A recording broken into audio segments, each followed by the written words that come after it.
What's up, you guys? This is AJ coming to you once again from the Thwip side, and welcome to another episode of Side Notes, a weekly series that I've started where I show off some collection hauls, some items that I've picked up, be it video games, movies, action figures, and also talk about upcoming stuff that I'm interested in, or talk about impressions on movies or shows that are coming up or that I've just recently watched. It's kind of a catch-all type weekly update for all you guys. So here's some stuff that I've picked up recently, and then after I go through each one, I'm gonna finish the episode off talking a little bit about the Falcon and Winter Soldier Disney Plus series.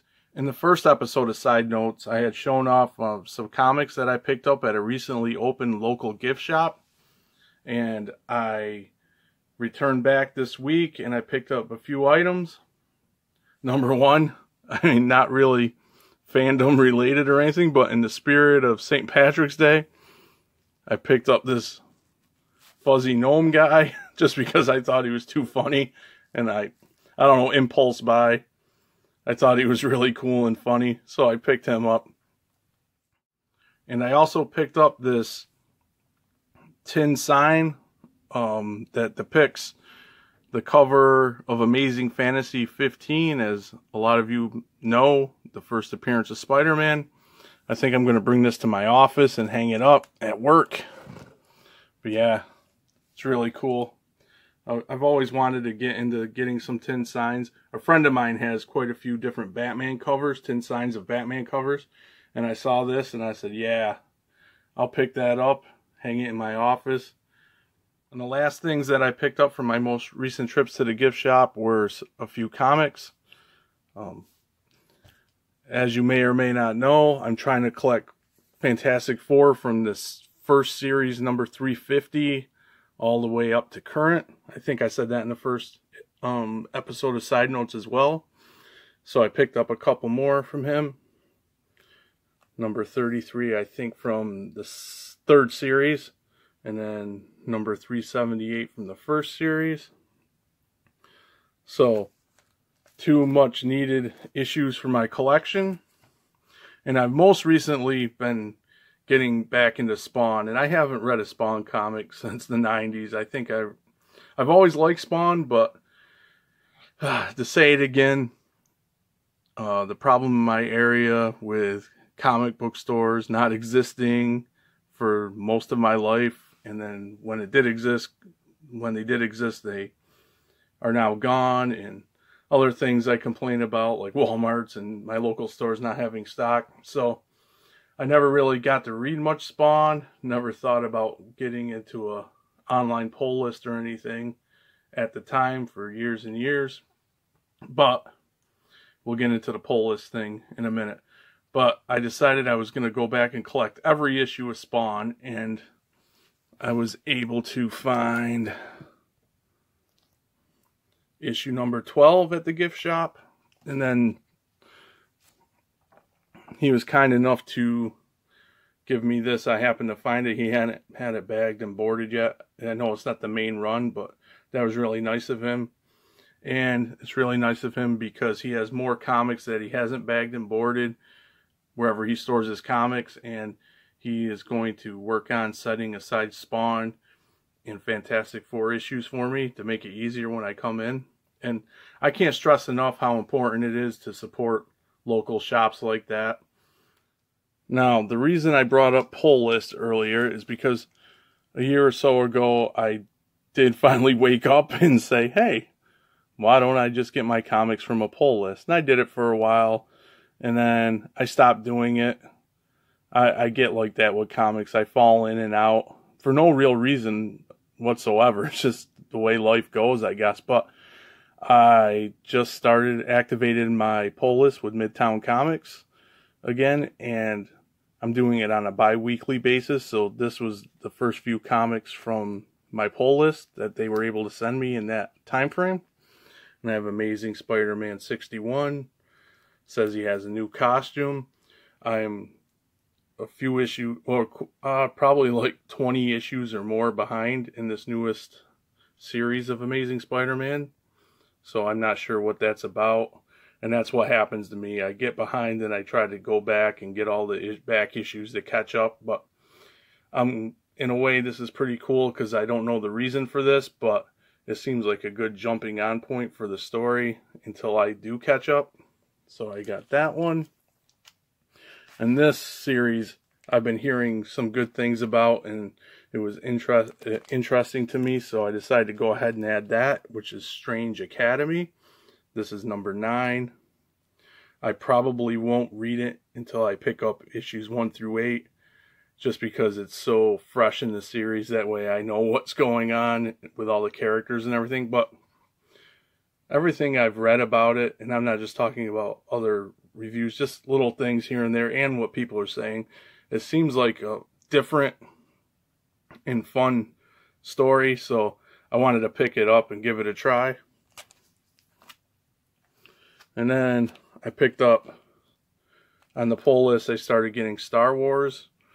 I do have a few of the graphic novels from the last Marvel run, and I do have some of the Vader graphic novels, but nothing current. This is my first current, and again, because it's issue 12, I'll probably, if I like a few issues of this, I'll probably go back and get 1 through 11, or I may do that first to decide overall, because if I'm not into some of these, I'll swap them out in my pull list. I decided I was going to do 10 comics and then give them some time and then decide if I'm going to keep with the run or drop them for another thing to try out. And then, good or bad, I don't know. The High Republic, number 3. I'm going to give this, I'm going to definitely go back and get number 1 and 2. And I'm going to wait until like issue 5 and form my total opinion. I figure if I give it 5 issues. I did enjoy both books. For this next pickup, I just had to go as far as my basement. Little side story. My wife, years ago, used to work for a toy company that's now since gone out of business. And she used to be a purchaser in the video game, for their video game department or area of the company. And she used to get a bunch of free systems, free games, which kind of sucks that I didn't know her back then, because I would have been in my glory. Especially when she tells me all the stories about how back then, of course, she had no kids. So she just gives systems away to people with kids and games. Oh, man, I really do wish. I mean, I'm glad I met her now, of course, but man, I missed her by a few years. But anyway, she was going through some stuff in the basement. We were both going through some stuff and found this copy for the GameCube. The Legend of Zelda Ocarina of Time and the Master Quest to that game. Totally unopened, which works out for me because one of the things she did manage to keep was a GameCube, and we still have it. So, and she has other games for it as well that weren't new, but we're going to hook that up. I'm going to have some fun with the kids and get into some more retro gaming. I was out and about running errands today, and I stopped by Walgreens in hopes of finding the exclusive Silver Surfer figure. Struck out on that, but I did pick up these, which are Diamond Select Mini-Mates. These are a guilty pleasure of mine. I do have several sets of Spider-Man ones, basically. And I just think they're cool. They're cool little doodads to have. I think it's awesome. They come with stands and accessories. Here I've got the Black Panther and Shuri. And here I got Superior Spider-Man and Peter Parker. Just like Lego minifigures, they're like fun little things. And the last item that I have for my most recent hauls is the McFarlane Toys Mortal Kombat Scorpion and Sub-Zero 2-pack. My first McFarlane figure, McFarlane Mortal Kombat figures. And I've been getting heavy into Mortal Kombat lately. Always have been a fan. As you know, you might have seen Mortal Monday, but I'm going to be playing more of that. But more, and from episode 1 as side notes as well, I did pick up the game and I downloaded the expansions, and I'm really back into it. Love the Injustice series, but never really got heavy into Mortal Kombat for a while. I haven't been, I should say. Just casual at my friend's house and things like that. But the movie got me hyped. The pictures of the figures got me hyped. They look really cool. And these are really cool, but there's two disappointments I have with this 2-pack. One, and well, it's two disappointments, but the same thing for each figure. Scorpion in the 2-pack doesn't come with his spear. Raiden, no lightning effect. In their single releases, you know, different repaints, they come with those accessories, and I really wish they came with these two, because especially Scorpion, every Scorpion I think should come with his spear. It's so iconic to him, and I don't get it. So I'm going to have to pick up the up-and-coming repaint, another repaint of him just for this spear. I mean, the costume is cool, but in a way I was actually thinking of skipping that one, because this color scheme I did like better, and I don't want to buy a bunch of the same figure for repaint. Sometimes I do, but I was like, I just need one Scorpion, but now I need him, another one for the spear. And I don't see why they didn't throw in the lightning with Raiden. I don't want to pick up, I don't know. I know the green costume is like default in Mortal Kombat 11, but I really don't like Raiden in those colors. So I'm going to try to, maybe if I'm on eBay or something, see if I can pick that up for sale, some lightning effects to add to this Raiden.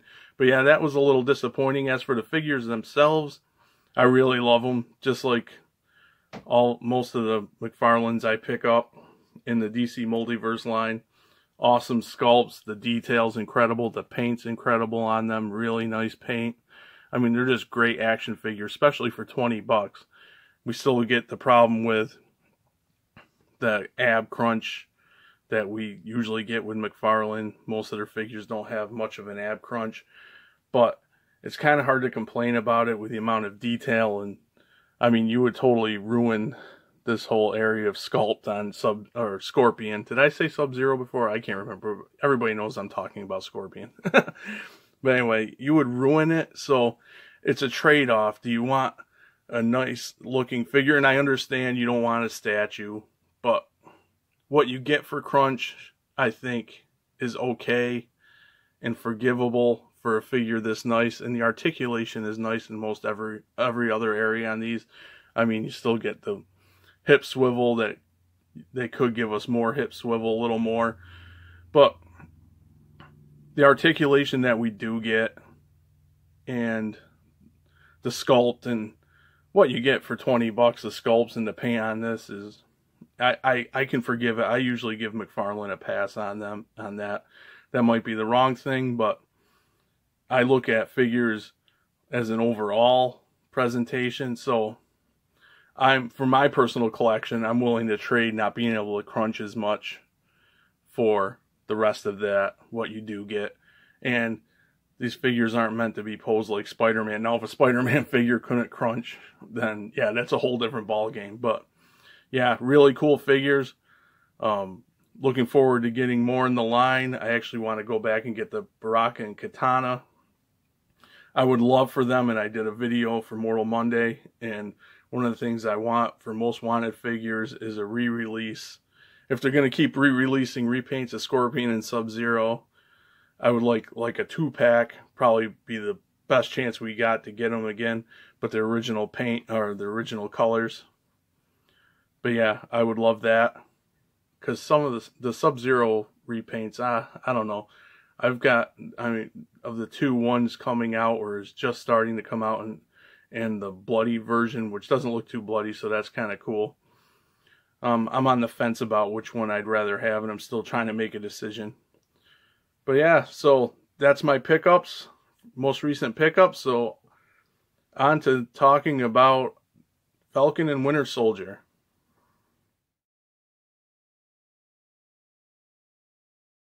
I absolutely cannot wait for this Friday.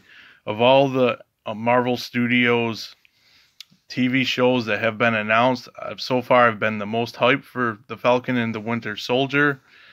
And I think it's awesome that right after WandaVision so soon after WandaVision. We are already getting another MCU show.